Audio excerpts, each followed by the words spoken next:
So వీటన్నిటిని పక్కదారి పట్టించడానికి మాత్రమే ఈ హత్య ఇవాళ జరిగింది. ఇవాళ వాటిని అమలు చేయకపోవడం మూలంగా ప్రజలలో వచ్చే కోపాన్ని కానివ్వండి, వ్యతిరేకతను కానివ్వండి, పక్కదారి పట్టించే దానికోసం ఇట్లాంటి దగులుబాజీ కథనాలు ఇవాళ వార్తలలో తీసుకొని వస్తూ ఉన్నారు. మీకు దమ్ముంటే ఎంక్వైరీ చేయాలి కదా. ఎంక్వైరీ ఎవరు చేయాలా? మీ చేతిలో పోలీసులు ఉన్నాయి, మీ చేతిలో వ్యవస్థలు ఉన్నాయి. నిజంగా ఉంటే మీరు ఎంక్వైరీ చేయండి, ఎవడొద్దనని అన్నాడు? ఎంక్వైరీ లేదు, అందులో పేరు లేదు, ప్రస్తావన లేదు, ఏమీ లేదు. కేసీఆర్ మీద దుమ్మెత్తిపోయాలి, హరీష్ రావు గారి మీద దుమ్మెత్తిపోయాలి, రామారావు గారి మీద దుమ్మెత్తిపోయాలి, బీఆర్ఎస్ మీద దుమ్మెత్తిపోయాలి. సిగ్గులజ్జ ఉండాలండి ఇట్లాంటి కథనాలు రాయడానికి, ఇట్లాంటి కథనాలు మాట్లాడడానికి, టీవీలకు కానీ పత్రికలకు కానీ. ఎక్కడైనా ఇంత బేసిస్ ఉన్నదా దీంట్లో? లిటిల్ బేసిస్ ఎక్కడైనా ఉన్నదా? ఇది ఉండదు.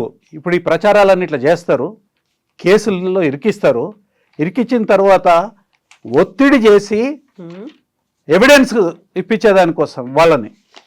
అట్లాంటిదే ఇంకొక కేసు, హరీష్ రావు పేరు చెప్పకుంటే నరకం చూపిస్తాం. స్వయంగా ఎవరైతే కంప్లైంట్ వేసిండో ఆ కంప్లైంట్ సాక్షులు ఎవరైతే ఉంటారో ఆ సాక్షుల్ని పోలీస్ స్టేషన్లో పోలీస్ ఆఫీసర్లు ఈ రకమైన దౌర్జన్యానికి పాల్పడినారని ఆ విక్టిమ్ ఎవరైతే ఉన్నారో కోర్టులో అఫిడవిట్ వేసినారు. ఇది ఫోన్ ట్యాపింగ్కి సంబంధించి ఫోన్ ట్యాపింగ్ సంబంధించిందని అంటారు వీళ్ళు. ఇరికించాలా, దొంగ కేసులు పెట్టాలి, దొంగ సాక్ష్యాలను క్రియేట్ చేయాలి, ఇరికించాలి, దాని మీద ఒక కథనం నడిపించాలి, ఆ కథనంలో వీళ్ళ వైఫల్యాలని కప్పిపెట్టుకోవాలా. ఇదే వ్యవస్థల్ని ఈ రకంగా ఉపయోగిస్తారా? ఒక పక్కన మొత్తం అంతా 90,000 మంది పోలీసులు ఉంటారండి రాష్ట్రంలో. ఈ రాష్ట్రంలో 4.5 కోట్ల పైన జనాభా ఉన్నారు. 3,35,00,000 ఓటర్లు ఉన్నారు. 4.5 కోట్ల జనాభా ఉన్నారు. 90,000 పోలీస్ మాత్రమే ఉంటుంది. అంటే పోలీసుల్ని ఎంత జ్యుడిషియస్గా, ఎంత పద్ధతి ప్రకారం ఉపయోగించాలండి? అట్లా ఉపయోగిస్తేనే క్రైమ్ కంట్రోల్లోకి వస్తుంది, అట్లా ఉపయోగిస్తేనే ప్రజలకి భద్రత ఉంటుంది. కానీ ఇవాళ అట్లా జరుగుతుందా? ఇవాళ జరగట్లేదండి. ఇవాళ ఏమైనా సరే పోలీసు వ్యవస్థని కొంతనేమో బందోబస్తుకి పోయినది, మిగతా దాంట్లో ఉన్న దాంట్లో ఎక్కువ మందిని ఇవాళ బీఆర్ఎస్ని ఏ రకంగా ఇబ్బంది పెట్టాలనే దానికోసము వినియోగిస్తూ ఉన్నారు. 2,000 పైన కేసులు బీఆర్ఎస్ కార్యకర్తల మీద, లీడర్ల మీద పెట్టడం జరిగింది ఇప్పటి వరకు. తర్వాత దేనికోసం పెడుతున్నారు? తర్వాత ఎమ్మెల్యేల మీద పెడుతున్నారు, ఎమ్మెల్యేలను బెదిరించేదానికోసం పెడుతున్నారు, పార్టీ మార్చేదానికోసం కేసులు పెడతా ఉన్నారు, పార్టీ మార్పుడు చేసేదానికోసం, అంటే బీఆర్ఎస్ నుంచి కాంగ్రెస్లకు పోయేదానికోసం ఒత్తిడి చేసేదానికి కూడా కేసులు పెట్టినారు. అది అయిన తర్వాత వాళ్ళు పార్టీలు మారిన సందర్భం కూడా ఉన్నది. పటాన్ చెరువు ఎమ్మెల్యే కుటుంబం మీద అనేక కేసులు పెట్టే కార్యక్రమం పెట్టినారు. తర్వాత దానికి భయపడి ఆయన పార్టీ మార్చిన సందర్భం కూడా మనకు స్పష్టంగా కనిపిస్తూ ఉంది. ఇప్పుడు ఈ పర్టికులర్ కేసు కూడా అందులో భాగంగానే, అంటే ఒక హత్య జరిగింది, అక్కడ చంపడానికి ప్రేరణ వెనకాల ఎవరున్నారు అనుకున్నప్పుడు క్లియర్గా వినిపించిన మాట అక్కడ ఉన్నటువంటి బీఆర్ఎస్ లీడర్ గండ్ర వెంకటరమణారెడ్డి. గతంలో కూడా ఆయన మీద భూతాగాదా కేసులు ఉన్నాయి అనే మాట ఇప్పుడు చాలా ఇందులో లేదు. కాకపోతే ఏదైనా నిజం అనేది రికార్డు ద్వారా మాట్లాడుతుంది. చనిపోయింది ఎవరండి? ఈ కంప్లైంట్ ఇచ్చిన వ్యక్తి యొక్క హస్బెండ్. స్పష్టమైన వివరణ ఇచ్చింది ఆమె. ఏం జరిగింది, ఎవరు చేసినారు, ఎందుకు చేసినారు. యాడొచ్చింది గండ్ర వెంకటరమణారెడ్డి పేరు ఇక్కడ? కాకపోతే రాజకీయంగా అంటే ఎవరు ఊహించాలి? అది ఎందుకు ఊహిస్తున్నారు మీరు? ఆయన ఉంటే అడ్డము, లేకుంటే పనులు జరగట్లేవు. అట్లా కాదండి. ఇప్పుడు ఆయన ఎమ్మెల్యే కాదు, ఆయన మాజీ ఎమ్మెల్యే. ఇవాళ మాజీ ఎమ్మెల్యేలకు పవర్ ఎక్కడుందండి? ఎక్కడుంది పవర్? పోనీ అని నిజంగా ఉంటే ఆమె ఫలానా అనే వ్యక్తి అనే పేరు రాస్తే కదా మీరు చేయాల్సింది, ఆరోపణలు చేయాల్సింది ఎప్పుడండి? ఫలానా వ్యక్తి ఇది ఉన్నది అని అంటే మాట్లాడాల. కంప్లైంట్ ఇచ్చినారు, ఈ కంప్లైంట్లో లేదు, ఈ కంప్లైంట్లో ఎవరి పేరు లేదు. ఈ రాజకీయ ప్రమేయం అంటే రాజకీయం ఎవడైనా రాజకీయమే, కాంగ్రెస్ రాజకీయమే, బీజేపీ రాజకీయమే, బీఆర్ఎస్ కూడా రాజకీయమే. కేవలం గండ్ర వెంకటరమణారెడ్డి మీద ఎందుకు మాట్లాడుతున్నారు? ఆయన నిన్న స్పష్టంగా చెప్పిండు, ఎంక్వైరీ చేయండి. ఎంక్వైరీ చేయకుండా మీరు నా పేరు ఎందుకు మాట్లాడుతున్నారు? ఎవరు మాట్లాడారు? ఆ మాట మాట్లాడేది ఇంకెవరో కాదండి, మాట్లాడిన ఆయన మంత్రి. ఆ మంత్రి గారు అఫిడవిట్ ఉన్నది, ఆయన మొన్న ఎలక్షన్స్లో ఆయన వేసిన అఫిడవిట్. ఎవరు? కోమటిరెడ్డి వెంకటరెడ్డి గారు. వారి అఫిడవిట్, వారు సంతకం పెట్టేసిన అఫిడవిట్ ప్రకారమే.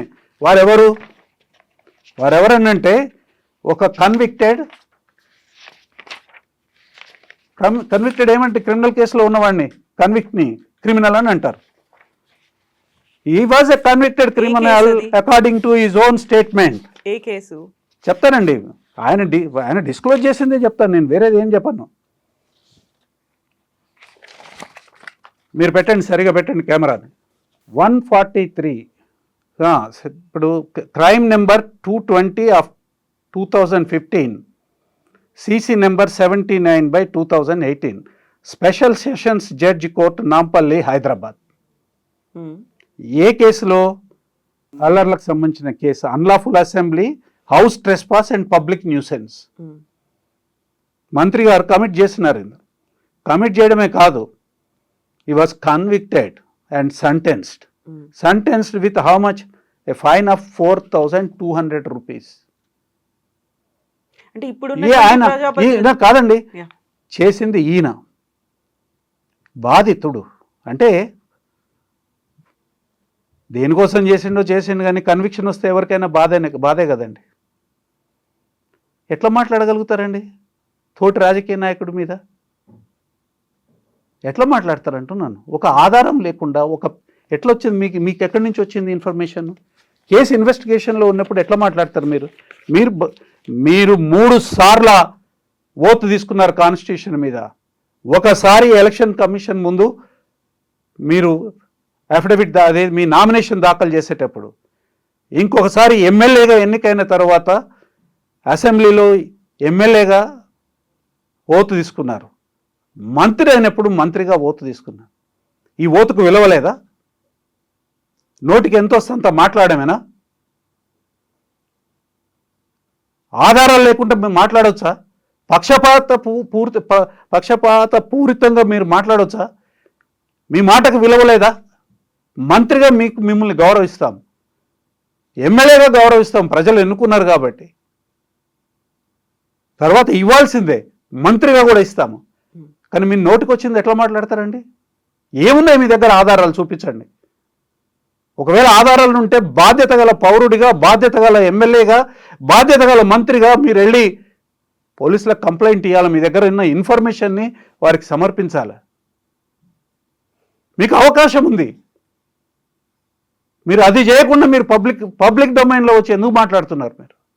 సో ఇప్పుడు భూతగాదాల కేసుతో పాటుగా అక్కడ గండ్ర వెంకటరమణారెడ్డి పేరుతో పాటుగా వినిపించినటువంటి మరో 2 కేసులకి సంబంధించి కాళేశ్వరం ప్రాజెక్టు మీద అవకతవకలు జరిగాయి. కుంగిపోవడానికి కారణమే గత ప్రభుత్వం అంటూ కేసీఆర్, హరీష్ రావు మీద ఆయన కోర్టులో కాదండి. ఇప్పుడు ఎవరి మీద అయినా వాళ్ళకున్న భావాన్ని వ్యక్తపరిచి, ఒకవేళ వాళ్ళ దృష్టిలో ఎదుటివాడు ఎవడైనా క్రైమ్ చేసినాడనో, లేకపోతే కరప్షన్ చేసినాడనో, లేకపోతే ఇంకేదైనా మిస్మేనేజ్మెంట్ చేసినారనో, నిర్లక్ష్యం చేసినారనో ఎవరైనా ఆరోపణ చేయదలుచుకుంటే ఆ ఆరోపణ చేస్తారండి. దాన్ని ఆరోపణ చేసినప్పుడు వాళ్ళ ఆరోపణని ఆక్షేపించలేదు కదా, కోర్టుకే పోయాం కదా, బజార్లో ఒక మాట కూడా మాట్లాడలేదు కదా. ఇట్లా అనేకం వస్తున్నాయి కదా, ప్రేరేపింపబడినవి, తర్వాత నార్మల్ కోర్సులో వచ్చే కంప్లైంట్స్ కూడా వస్తున్నాయి, ప్రేరేపింపబడిన కంప్లైంట్స్ కూడా వస్తున్నాయి. ఇవాళ 2,000 కంప్లైంట్లు బీఆర్ఎస్ పార్టీ నాయకుల మీద, తర్వాత క్యాడర్ మీద, సోషల్ మీడియా వర్కర్ల మీద వేసినారు. ఎక్కడన్నా ఎవరినన్నా మేమేమైనా ఇబ్బంది పెట్టినామా? ఎందుకు వేసినామని కనీసం అడిగినామా? మేము కోర్టుకు పోతున్నాం, పోలీస్ స్టేషన్లో పోతున్నాం, పోలీస్ స్టేషన్లో బెయిల్ ఇస్తే పోలీస్ స్టేషన్లో తీసుకుంటున్నాం, కోర్టుకు పోయి కోర్టులో బెయిల్ తీసుకుంటున్నాం. మా నాయకులను ఎవరిని ముట్టుకోలేదండి. ఈ దౌర్జన్యం అంతా కూడా ఇవన్నీ ఇల్లీగల్ కేసులు, దొంగ కేసులు ఉన్నాయి ఇందులో చాలా మటుకు, అంటే బేస్లెస్ కేసులు. అయినా కానీ మేము కోర్టుకు పోతున్నాం కదా. ఎందుకంటే మేము law abiding party and law abiding citizens. ఎవరి మీద కేసు పెట్టలేదండి? హరీష్ రావు గారి మీద కేసు పెట్టినారు. ఇప్పుడు ఖచ్చితంగా ఇప్పుడు కేసీఆర్, హరీష్ రావు పేరు కూడా ఈ కేసు ఉన్నదండి, వినిపించింది ఇందులో. హరీష్ రావు గారి మీద కేసు పెట్టినారు. మేము కోర్టుకు పోయినాం, కోర్టులో బెయిల్ తీసుకున్నాం, స్టే కూడా వచ్చింది ఇందులో. ఆ తర్వాత దీని మీద స్టే ఉండి ఆల్ ఫర్దర్ ప్రొసీడింగ్స్ స్టే ఉన్నాయి ఆయనకు సంబంధించి. ఉన్న తర్వాత కూడా సాక్షులను పిలిపించి వాళ్ళని ఒత్తిడి చేసి మీరు రాయండి, లేకపోతే నరకం చూపిస్తాం, 3rd డిగ్రీ కాదు, ఇవాళ లోపల మీరు కనుక హరీష్ రావుకి వ్యతిరేకంగా మీరు కనుక సాక్ష్యం చెప్పకపోతే రేపు పొద్దుడికి మీరు మిగలరు, ఉండరు. What is this? What is happening in this state? Are we ruled by a government which is elected by the people or by the goondas? ఏం మాట్లాడాలండి దీని మీద? ఎవరి మీద పెట్టలేదు? హరీష్ రావు గారి మీద కేసు పెడతారు, కేటీఆర్ గారి మీద కేసు పెడతారు, కేసీఆర్ గారిని ప్రతిరోజు తిడతారు. మా క్రిషాంక్ మీద ఎడదగని కేసులు పెట్టినారు. కొంతం దిలీప్ రెడ్డి గారి మీద ఎడదగని కేసులు పెట్టారు. పాడి కౌశిక్ రెడ్డి గారు ఎమ్మెల్యే, వారి మీద కేసు తర్వాత కేసు, అరెస్ట్ తర్వాత అరెస్టు. ఇట్లా ఎర్రోల శ్రీనివాస్ గారి మీద, బాలకసుమన్ గారి మీద, ఎవరి మీద కాదండి, అసలు ఎంతమంది మీద కేసులు పెట్టినారు? 2,000 పైన కేసులు పెట్టినారు. ఈ కేసులలో ఎక్కడ కూడా అరెస్ట్ చేసేదానికి కూడా వీలు లేని ప్రొవిజన్స్ అవన్నీ. 7 సంవత్సరాల కన్నా తక్కువ ఉన్న శిక్ష కాలం తక్కువ ఉన్న ఏ కేసులోనైనా పోలీసులు ఎట్టి పరిస్థితుల్లో అరెస్ట్ చేయకూడదు. కేవలము స్టేషన్ బెయిల్ ఇచ్చి వాళ్ళని పంపించాలి, రిమాండ్ చేయడానికి లేదనేది భారత ప్రభుత్వం పార్లమెంట్ పాస్ చేసిన చట్టం. ఇంత ఉన్న క్రిమినల్ ప్రొసీజర్ కోడ్లో ఉంది. ఇప్పుడున్న బిఎన్ఎస్ఎస్ ఏదైతే ఉందో దాంట్లో కూడా ఆ అవకాశాన్ని ఆ హక్కును ప్రజలకు ఇచ్చినారు. తర్వాత దాన్ని ఇంప్లిమెంట్ చేయనప్పుడు సుప్రీంకోర్టు ఆయా ప్రభుత్వాలని చివాట్లు పెట్టి వార్నింగ్ కూడా ఇచ్చింది. ఒకవేళ కనుక దాన్ని ఇంప్లిమెంట్ చేయకపోతే కంటెంప్ట్ ఆఫ్ కోర్ట్ అవుతుందని అన్నట్టు. ఆ తర్వాత concern DGP's of every state circular issue చేస్తున్నారు. 7 సంవత్సరాల లోపల ఉన్న వాళ్ళు ఎవరైనా సరే అఫెన్సెస్ ఫేస్ చేస్తున్నప్పుడు వాళ్ళని అరెస్టులు చేయొద్దు, రిమాండ్ చేయొద్దు అని. అయినా కానీ వాళ్ళని వేటాడి అర్ధరాత్రులు పోయి నోటీస్ ఇవ్వాలండి. వాళ్ళకి నోటీస్ ఇచ్చి పిలిస్తే వాళ్ళు పోలీస్ స్టేషన్ పోతారు. పోయినప్పుడు వాళ్ళకి స్టేషన్ బెయిల్ గ్రాంట్ చేసేసాయి. ఇన్వెస్టిగేషన్కి వాళ్ళు కోఆపరేట్ చేస్తారు. అసలు కేసు లేని వాటిలలో కేసులు క్రియేట్ చేయడము, ఆ కేసులలో వీళ్ళని ఇరికించడము, పోలీస్ స్టేషన్లకు తీసుకుపోవడము, రిమాండ్ చేసే ప్రయత్నం చేసి రిమాండ్ చేయలేక చివాట్లు పడ్డ సందర్భాలు అనేక ఉన్నాయి. ఈ ప్రాసెస్ ఎందుకు చేస్తున్నారు చెప్పండి?